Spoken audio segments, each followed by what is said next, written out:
Bonjour et bienvenue sur cette nouvelle vidéo. Aujourd'hui je vais vous expliquer comment réaliser cette petite carte surprise avec des petits cercles à tourner. Je vais vous expliquer même deux techniques pour la faire si vous voulez faire dessiner vos enfants. Première technique, on va utiliser la Big Shot. Si vous avez une Big Shot et des matrices de découpe cercle, votre travail sera grandement facilité. Vous allez pouvoir découper 3-4 cercles, plus si vous avez envie de tailles différentes. Vous allez au visuel percer un trou dans son milieu et y mettre un petit brad pour bien maintenir tout ça ensemble. La difficulté de cette technique, je ne vous le cache pas, c'est que comme on va travailler sur les 4 cercles en même temps, il faut vraiment qu'ils soient tous toujours bien fixés et que vous mettiez bien votre doigt pour ne pas qu'il bouge pendant que vous faites votre dessin, votre écriture, votre petit message, ce que vous voulez. Donc l'important là, c'est que les 4 cercles ne bougent pas du tout. Je ne vous cache pas que de travailler sur les 4 en même temps, quand on est au niveau des joints en fait entre chaque rond, la différence de relief peut jouer des tours. Donc faites attention, allez doucement et essayez de travailler dans le sens du plus grand, enfin du plus petit pour le coup là vers le plus grand pour dessiner ou tracer des traits, c'est plus facile. On est moins bloqué et on risque moins de faire des bêtises à cause du relief.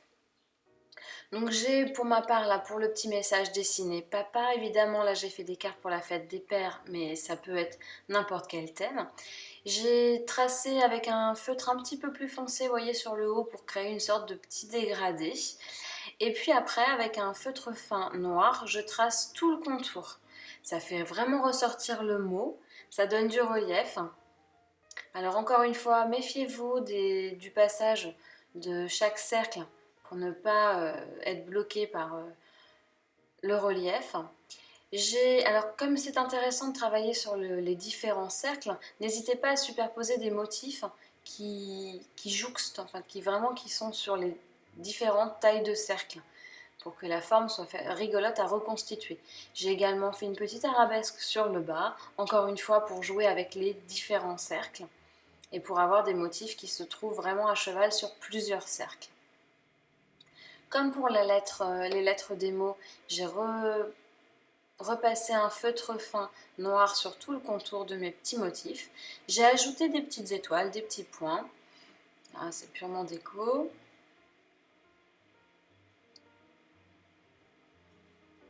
Et voilà pour ce modèle. J'ai pris, pour créer des petites languettes, j'ai vraiment découpé dans une de mes chutes une toute petite bande, elle fait à peine 3 mm, 4 mm de largeur à peine. Et là comme j'ai 4 cercles, il me faut 4 petits morceaux d'environ 2 cm. Je vais plier en deux chaque petit morceau pour que ce soit plus facile en fait à appréhender. Et je vais les coller. Alors je défais mon petit montage et je reprends cercle par cercle, pardon. Je fais attention à coller à un endroit qui ne gênera pas la lecture du mot quand ils seront bien les uns sur les autres. Donc là, effectivement, je fais attention à chaque fois de poser ma languette à un endroit où il y a du blanc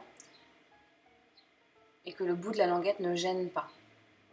Il ne recouvre pas une partie du mot en dessous. Donc je fais ça sur mes 4 cercles, même le dernier, puisque le dernier bougera aussi sur son support. Ensuite, je réassemble le tout en remettant mon petit brad et en remettant les 4 cercles, les uns en dessous des autres.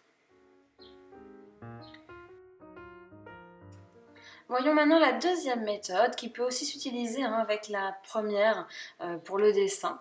Mais là, on va découper avec un compas. C'est utile si vous voulez faire dessiner vos enfants. Donc on va faire un premier cercle de 9,5 de diamètre, donc 4,7 cm de rayon. On dessine le tout sur une feuille. On pense bien à reperforer là où la pointe du compas a été. Et on fait dessiner son enfant dans ce cercle. Une fois que le dessin est terminé, on passe à la photocopieuse en faisant des photocopies couleurs. N'hésitez pas, faites-le sur du Bristol pour que ce soit plus costaud et que ça se plie plus facilement. On reperfore normalement à la photocopieuse, le petit point est passé également, donc on reperfore pour que ça soit les 3 trous exactement au même endroit. Et on va dessiner des cercles plus petits pour redécouper le dessin. Donc j'ai fait 3 cm de rayon, donc 6 cm de diamètre pour le deuxième cercle. Et j'en ai fait un plus petit à l'intérieur, je crois pas. De mémoire, j'ai dû faire 1,5 cm de rayon, donc 3 cm de diamètre pour le plus petit cercle. Donc on trace tous ces cercles sur les dessins photocopiés. On va ensuite découper ces cercles. Alors là, je me suis mise sur l'envers du dessin, évidemment, pour que ça soit qu'on ne voit pas les traits après avoir fini de découper. Et on découpe également le plus grand. On obtient donc ces 3 cercles avec le petit trou au milieu qui va permettre d'attacher avec le petit brad. J'ai utilisé là, non pas des petites languettes en papier, ce que j'aurais pu faire, mais des petites ficelles. C'est vraiment pour vous montrer une autre technique avec ce que vous avez sous la main ou ce que vous préférez. Ça peut être un petit ruban, mais il faut vraiment que ça soit très petit pour que ça ne cache pas le dessin en dessous. Là, j'ai scotché et puis j'ai redécoupé ce qui dépassait. Donc, que rien ne soit visible par en dessus. Je fais la même chose sur les 3 cercles. Encore une fois, je fais attention à ne pas cacher le dessin, donc à les mettre à des endroits stratégiques. Et je réassemble le tout.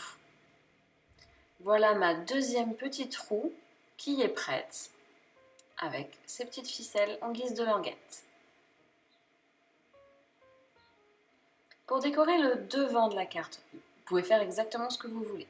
J'ai besoin, dans mon papier Bristol ou du papier aquarelle, de 2 carrés de 9,5 sur 9,5. Il y en a un qu'on garde de côté, qu'on ne touche pas. Et le premier, c'est celui qui sera sur le devant de la carte qu'on va décorer. J'ai utilisé de l'aquarelle, vous pouvez utiliser de la distress oxyde, ce que vous voulez, ou de la distress tout court, ou de l'encre, ou de la peinture, ce que vous voulez. Moi j'ai utilisé de l'aquarelle juste parce que c'est ce que j'avais sous la main et que de temps en temps j'aime bien. Alors sur le Bristol, elle n'a pas exactement l'effet que j'aime le plus, mais bon, ça fonctionne bien. Je tapote pour faire cet effet goutte qui descend.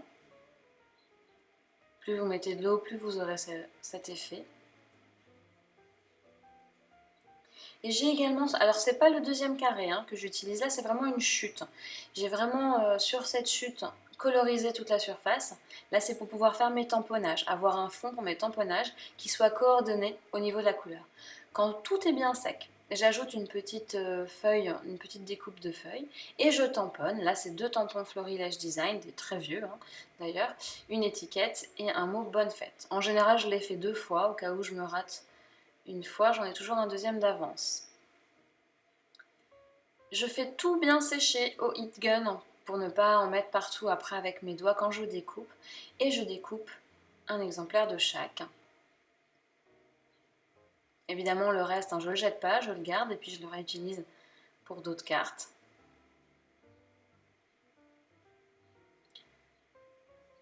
Je détourne le tout et c'est prêt pour ma déco.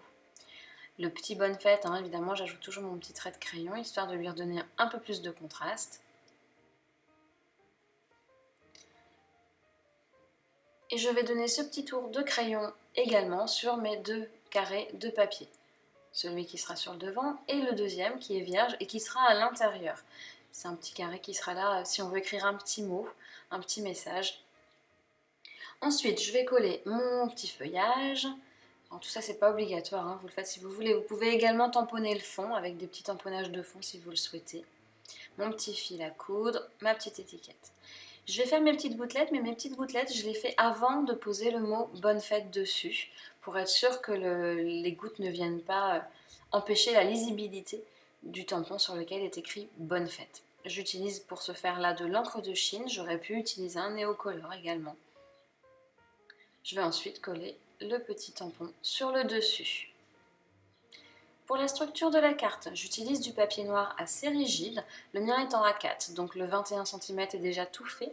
Je découpe une première bande de 10,5 sur les 21 cm et un petit carré de 9,5 sur 9,5. La grande bande sera pliée en deux et c'est la structure de ma carte.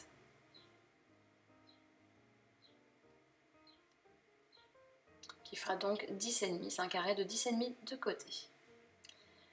Pour retrouver le centre de l'intérieur, j'utilise, alors attention, voilà, là j'ai fait un peu bouger ma caméra, désolée. Je trace dans le centre les diagonales du carré pour être sûr d'être bien centré. Et je vais pouvoir venir fixer avec le brad sur le fond de la carte le petit cercle de roue. Je referme le petit brad et je vais coller le carré de 9,5 par-dessus pour cacher l'arrière du brad.